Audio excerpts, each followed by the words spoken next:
بسم اللہ الرحمن الرحیم۔ السلام علیکم محترم ناظرین، آج کی اس ویڈیو میں ہم پیش کرنے جا رہے ہیں ایک ایسا واقعہ جسے سن کر آپ حیرت میں پڑ جائیں گے۔ یہ واقعہ ہے ایک اللہ والے اور ایک طوائف کا، جس طوائف کو اللہ تعالیٰ نے بندر بنا دیا۔ اس عورت نے ایسا کون سا گناہ کیا تھا جس کی اس کو اتنی بڑی سزا ملی؟ اس بات کو جاننے کے لیے میری ویڈیو کو اینڈ تک ضرور دیکھیے گا۔ محترم ناظرین، بغداد کے ایک گاؤں میں ایک خوبصورت نوجوان رہا کرتا تھا، جس کی نیک خواہشات اور خوبصورتی کی ہر کوئی تعریف کرتا تھا، جس کے ماں باپ بچپن میں ہی انتقال کر گئے تھے اور مسجد کے مولوی صاحب نے اس کی تربیت کی تھی۔ جب وہ بڑا ہو گیا، اپنا بنانے اور کمانے لگا، اس کے گھر میں اس نے ایک طوطا بھی رکھا ہوا تھا۔ وہ نوجوان جب قرآن پاک کی تلاوت کیا کرتا تھا، وہ طوطا بھی پاس ہوتا تھا۔ آہستہ آہستہ وہ قرآنی آیات سیکھ گیا اور ان کو زبان میں ادا کیا کرتا تھا۔ وہ طوطا تھوڑا تھوڑا بولا کرتا تھا۔ اس اللہ والے نے اس طوطے کو سکھایا ہوا تھا کہ ہمیشہ سچ بولنا، کہ سچ بولنے والے کو اللہ تعالیٰ بہت پسند کرتا ہے۔ اس کے گھر کے پاس ایک طوائف کا گھر تھا۔ وہ طوائف بہت ہی خوبصورت تھی۔ ایک دن اس طوائف کی ملازمہ نے اس کو کہہ دیا کہ باجی، پورا گاؤں آپ کے حسن کا دیوانہ ہے، مگر ایک شخص ہے جس نے آج تک آپ کو آنکھ اٹھا کر نہیں دیکھا۔ وہ نیک اور شریف انسان ہے۔ وہ مسجد سے سیدھا گھر آتا ہے اور گھر سے مسجد تک اس کی رسائی ہے۔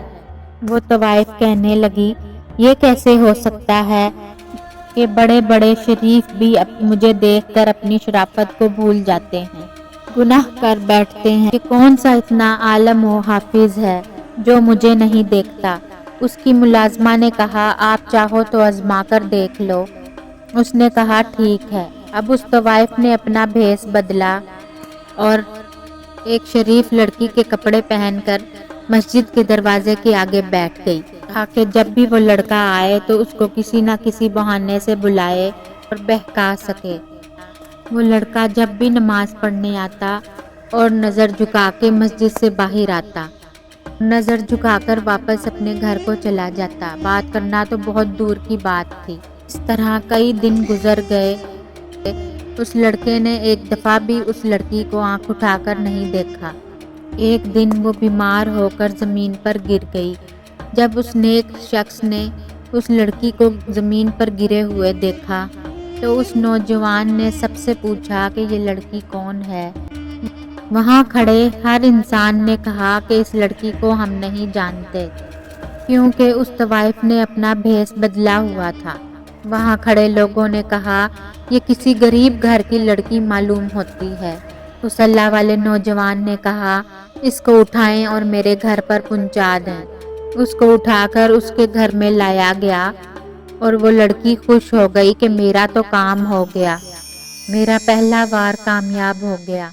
اب میں اس اللہ والے انسان کو آسانی سے بہکا سکتی ہوں اور رات کی تنہائی میں بہکانا اور بھی آسان ہوگا۔ وہ نوجوان عشاء کی نماز پڑھنے کے لیے مسجد میں گیا۔ وہ عورت اس کا انتظار کر رہی تھی۔ اس نوجوان نے گھر آ کر پوچھا، آپ کی طبیعت کیسی ہے؟ تو وہ بدکار عورت کمزوری کا بہانہ بنانے لگی اور آنکھوں ہی آنکھوں میں اپنی حسن و نزاکت کو دکھانے لگی۔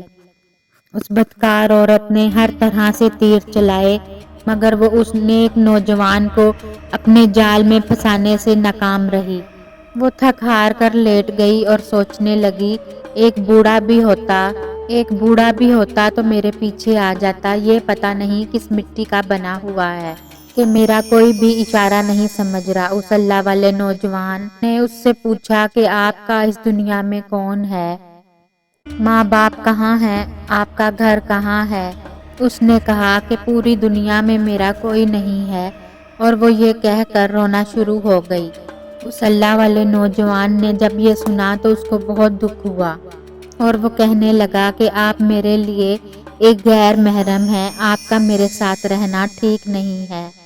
اس بدکار عورت نے جب یہ سنا تو کہنے لگی، میں کہاں جاؤں گی؟ اس نوجوان نے کہا کہ آج رات آپ میرے ساتھ اس جگہ ٹھہر سکتی ہیں، مگر صبح آپ کو جانا ہوگا۔ یہ سن کر وہ بدکار عورت کہنے لگی کہ کس طرح اس سے گناہ کرواؤں، مگر وہ تھک ہار کر ہر لحاظ سے ناکام رہی۔ صبح مولانا صاحب نے کہا، اگر وہ غریب ہے، اس کے پیچھے کوئی نہیں ہے، وہ لاوارث ہے، تو تم اس سے نکاح کر لو۔ تم نوجوان ہو، شادی تو کرو گے۔ آخر اس نوجوان نے واپس آ کر اس لڑکی کو بتایا کہ مولانا صاحب کہہ رہے ہیں کہ میں تم سے نکاح کر لوں۔ یہ سن کر وہ خوفزدہ ہو گئی کہ میرا ارادہ تو اس سے نکاح کرنے کا نہیں ہے، میں تو اس سے ناجائز تعلقات کرنا چاہتی ہوں، میں اس کی بیوی بننے نہیں آئی۔ اس بدکار عورت نے اس نوجوان کو کہا، مجھے آج رات سوچنے کا ٹائم دو، میں صبح آپ کو بتا دوں گی۔ وہ رات بھر سوچتی رہی، آخر کروں تو کروں کیا؟ اس عورت نے فیصلہ کیا کہ جھوٹ موٹ ہی صحیح، آخر یہ نوجوان تو مجھے ملے گا، جب میرا کام ہو جائے گا تو میں اس کے گھر سے بھاگ جاؤں گی۔ صبح ہوتے ہی اس نے اس نوجوان سے کہا کہ میں آپ سے نکاح کرنے کے لیے تیار ہوں۔ یہ سن کر وہ نوجوان بہت خوش ہوا کہ اللہ پاک نے مجھے موقع دیا ہے کہ میں کسی بے سہارا کا سہارا بن سکوں، اور اس طرح ایک عورت کی زندگی بھی بچ جائے گی۔ اس نے مولانا صاحب کو بلوایا اور نکاح پڑھوا لیا۔ سب اس نیک سیرت اور خوبصورت نوجوان کی شادی سے بہت خوش ہوئے کہ اس نے نکاح کر لیا ہے اور کسی غریب لڑکی اور بے سہارا لڑکی کو سہارا دیا ہے۔ وہ نوجوان تو اللہ تعالیٰ کی عبادت کرنے والا تھا۔ کچھ دن گزرنے کے بعد جب اس عورت کا اس اللہ والے سے دل بھر گیا تو وہ کہنے لگی، اب مجھے یہاں سے جانا چاہیے، اب میں یہاں کیسے رہ سکتی ہوں، اب میں اپنی اس دنیا میں واپس جانا چاہتی ہوں، میں اس کے نکام میں ہوں، اس کی بیوی ہوں۔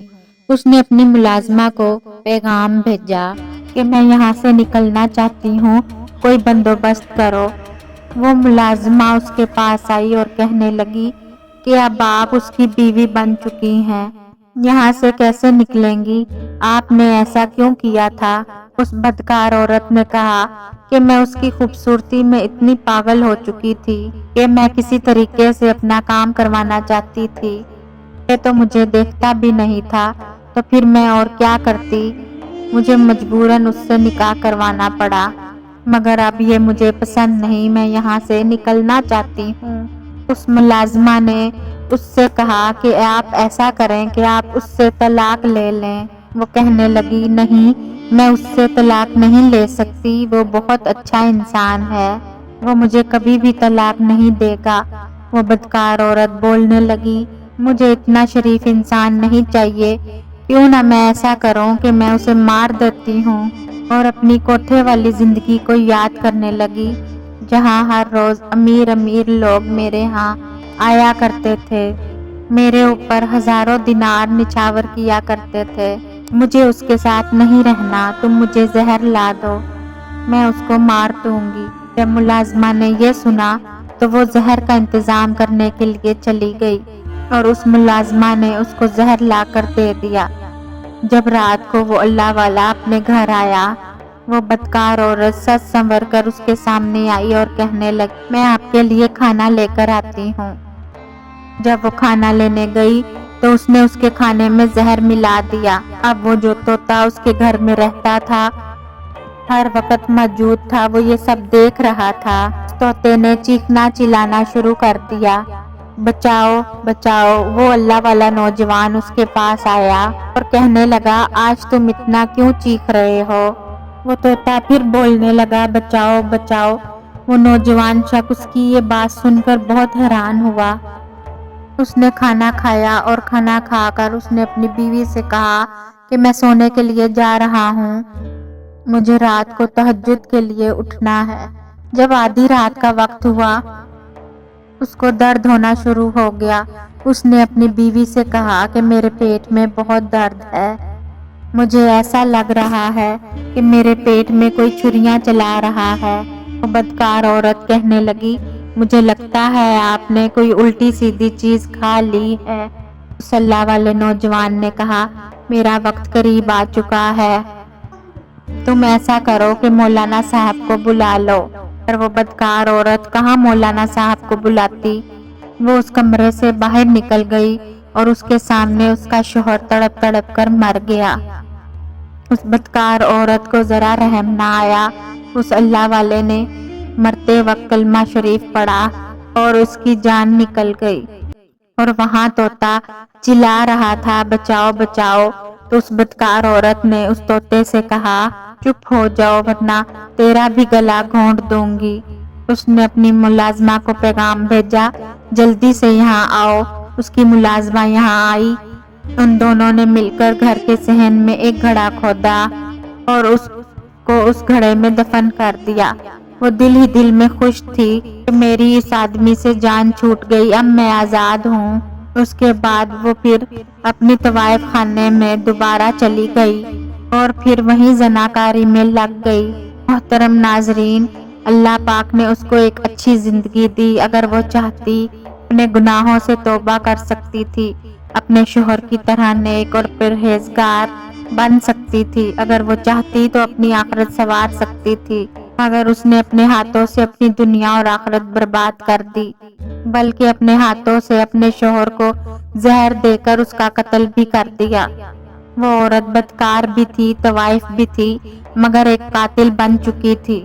جب صبح فجر کا وقت ہوا تو مولانا صاحب نے نماز پڑھائی تو دیکھا کہ اس کا شاگرد آج نماز پڑھنے نہیں آیا۔ تو بہت پریشان ہو گئے اور اس کے گھر میں آئے اور اس کے گھر کا دروازہ کھٹکھٹایا، مگر اس کے گھر کا دروازہ کسی نے نہیں کھولا۔ مولانا صاحب یہ سوچ رہے تھے کہ شاید وہ سو رہا ہوگا، مگر وہ یہ بھی سوچ رہے تھے کہ نماز میرا شاگرد کبھی نہیں چھوڑ سکتا۔ مولانا صاحب واپس چلے گئے۔ جب ظہر کا وقت ہوا تو دیکھا کہ ابھی بھی ان کا شاگرد نماز پڑھنے نہیں آیا۔ انہوں نے کسی کو بھیجا، مگر اس نے بھی یہی کہا کہ وہ دروازہ نہیں کھول رہا، اور شام تک یہی سلسلہ چلتا رہا۔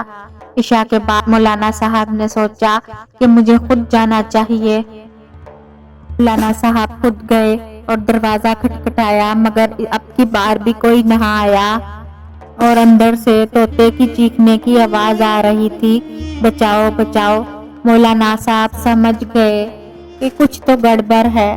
انہوں نے پورا محلہ اکٹھا کیا، انہوں نے دروازہ توڑا، اور جب دروازہ توڑ کر اندر گئے تو انہوں نے دیکھا کہ گھر خالی تھا، سوائے اس طوطے کے اس گھر میں کوئی نہ تھا۔ وہاں پر کھڑے سب یہی سمجھ رہے تھے کہ میاں بیوی شاید گھومنے چلے گئے ہوں۔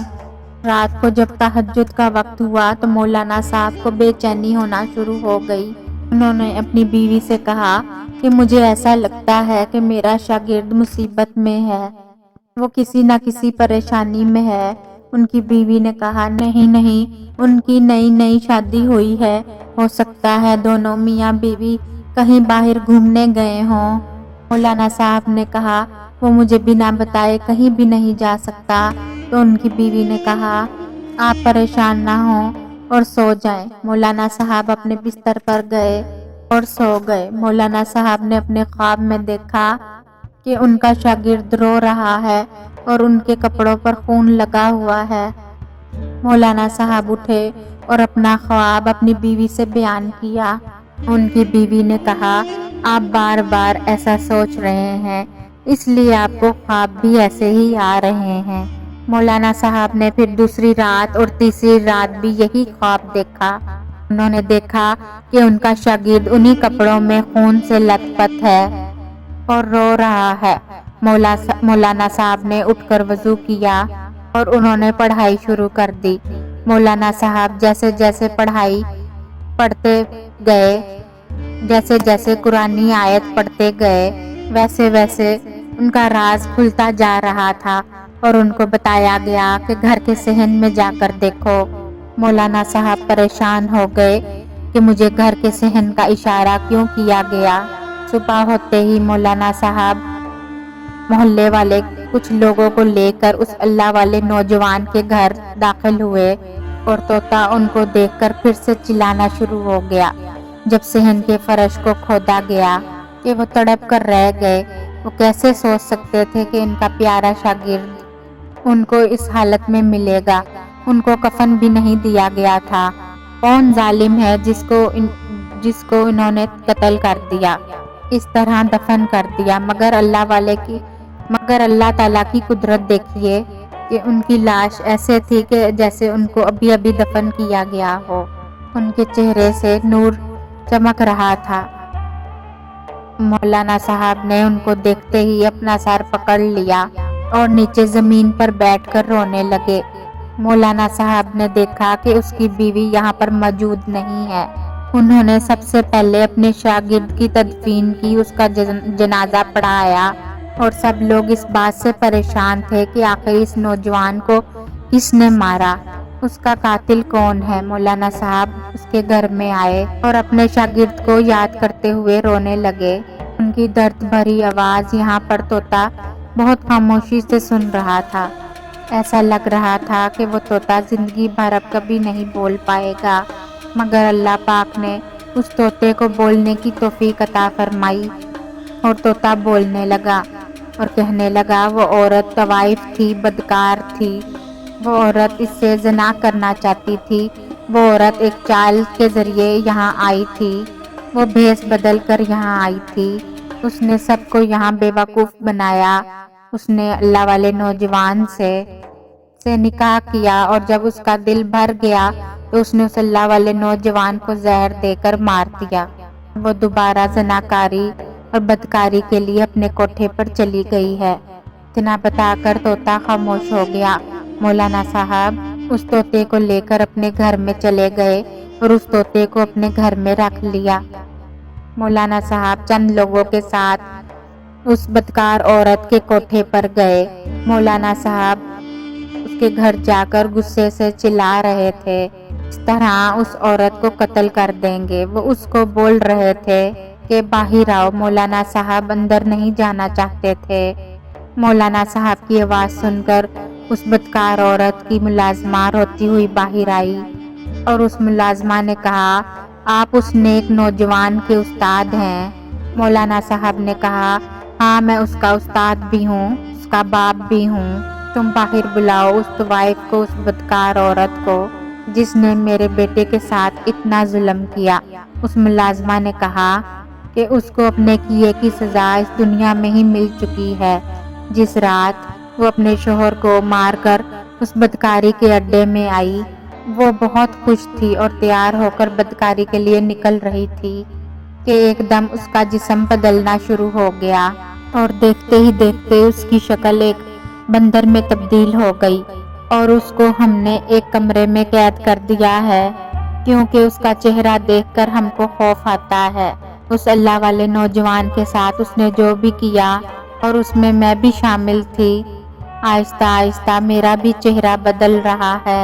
ایسا لگ رہا ہے کہ میں بھی اس جیسی بن جاؤں گی، میری حالت اس جیسی بن جائے گی، آپ مجھے معاف کر دیجئے۔ ان مولانا صاحب نے کہا کہ اللہ تعالیٰ نے تمہیں سزا تو دنیا میں ہی دے دی ہے، کہ اب میں کیا کر سکتا ہوں، میرا بیٹا تو شہادت کی موت پا چکا ہے، مگر تمہاری مالکن تو ہمیشہ بندر کی شکل میں رہے گی۔ محترم ناظرین، دیکھیے کہ ایک بدکار عورت کو اللہ پاک نے کس طرح دنیا میں ہی سزا دے دی۔ اللہ پاک سے دعا ہے کہ اللہ پاک ہمیں نیک عمل کرنے کی توفیق عطا فرمائے، اور سبق موز واقعات سے کچھ سیکھنے کی توفیق عطا فرمائے۔ اس ویڈیو کو اپنے دوستوں کے ساتھ ضرور شیئر کر دیجیے گا، ہو سکتا ہے آپ کے ایک شیئر سے یہ بات کسی کے دل میں اتر جائے اور ہم سب کے لیے صدقہ جاریہ بن جائے۔